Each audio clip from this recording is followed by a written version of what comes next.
They tell you that money makes the world go round. It's a comforting thought, isn't it? A tangible human concept. Gold bars, paper bills, numbers on a screen. Something we invented, something we can control. But that's the first lie you're fed at the breakfast table of modern capitalism. Money hasn't run the world for a long time. Data does. Specifically, one set of data. One single, silent heartbeat echoing through the fiber optic cables of every stock exchange from New York to Tokyo. System identification. Aladdin. Asset, liability, debt, and derivative investment network developed by BlackRock Solutions. Current oversight, approximately $21 trillion in global assets. This constitutes roughly 10% of the world's entire financial ecosystem. It is not merely a tool, it is the central nervous system of global capital. Did you hear that? 10%. That's not just a lot of money. That's the gravitational pull of a small sun. We like to argue about presidents. We scream at each other over who sits in the Oval Office or 10 Downing Street. We think those people are the architects of our reality. But while you're distracted by the puppet show, the man holding the strings is sitting in a sterile office in Midtown Manhattan watching a screen. And that screen isn't showing him the news. It's showing him what Aladdin has already decided will happen tomorrow. Larry Fink, the CEO of BlackRock, didn't build a financial firm. He built a deity, a digital oracle that scans every headline, every crop yield, every political whisper, and every social media post to calculate risk. And when you manage that much of the world's wealth, calculating risk is just a polite way of saying dictating the future. Aladdin's architecture utilizes a massive Monte Carlo simulation engine. It runs millions of what-if scenarios every second, testing the resilience of global portfolios against every conceivable disaster. From regional wars to climate shifts, it does not react to the market. It models the market's inevitable path before the market itself is aware of it. It's the ultimate cheat code. Imagine playing a game of poker where your opponent has already seen every card in the deck and knows exactly when you're going to blink. That's the free market in 2026. But it's worse than that, because BlackRock isn't just an investor. They are the investor. They own a piece of everything. They are the top shareholders in Apple and Samsung. They own the banks that lend you money and the companies that build the houses you can no longer afford to buy. They own the pharmaceutical companies that make your medicine and the media giants that tell you you're living in a democracy. When you own both sides of the war, you never lose. And when the algorithm is the one making the trades, there's no room for human error, no room for gut feeling, and certainly no room for your opinion. Cross-ownership analysis indicates that BlackRock, alongside Vanguard and State Street, effectively controls the majority of the S&P 500. This concentration of power creates a horizontal shareholding effect. Competition becomes a secondary metric to overall systemic stability as defined by the algorithm's risk parameters. Systemic stability. What a beautiful, terrifying phrase. It means the machine doesn't want disruption. It doesn't want a new, hungry startup toppling a giant. It wants the giants to stay giant, because the giants are easier to calculate.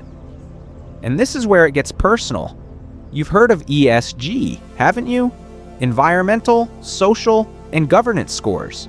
On the surface, it sounds like a warm hug from a billionaire. We care about the planet. We care about social justice. Don't be a fool. ESG is the algorithm's way of social engineering. It's a credit score for corporations. If a company doesn't dance to the tune Aladdin whistles, their ESG score drops. When the score drops, the capital vanishes. BlackRock doesn't need to pass laws to change how you live. They just need to tell the companies they own how to behave. They are bypassing the ballot box and going straight for the throat of the supply chain. The integration of ESG metrics into Aladdin's risk assessment allows for the steering of corporate behavior on a global scale. It is a feedback loop. Policy becomes data. Data becomes investment criteria. Investment criteria becomes the new social reality. Before we go any deeper into this digital panopticon, let's do something the algorithm hates. Let's create some organic engagement. You're watching this because you want to know what's happening behind the curtain, but the curtain is reinforced with trillions of dollars and some very sophisticated code.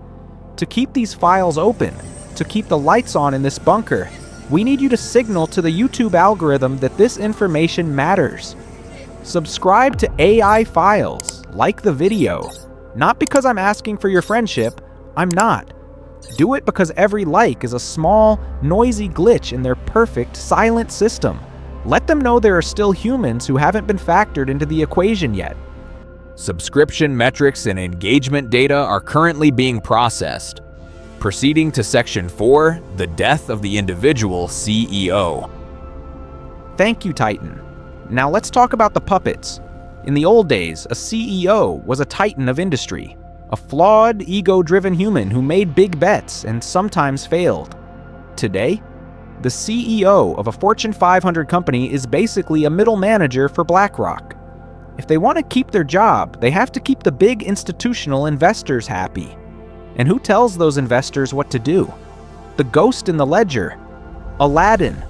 If the algorithm decides that a certain industry needs to be downsized for the sake of global stability, it doesn't matter how many families are ruined. The numbers must balance. The Monte Carlo simulation must stay in the green. We are moving into an era of algorithmic fate. Your career, your pension, the price of your bread, it's all being calculated by a machine that doesn't have a soul, doesn't have a conscience, and certainly doesn't have a vote.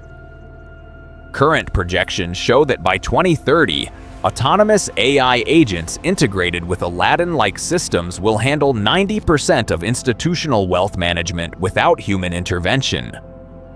The transition from human-led to system-led economics is nearing its final phase.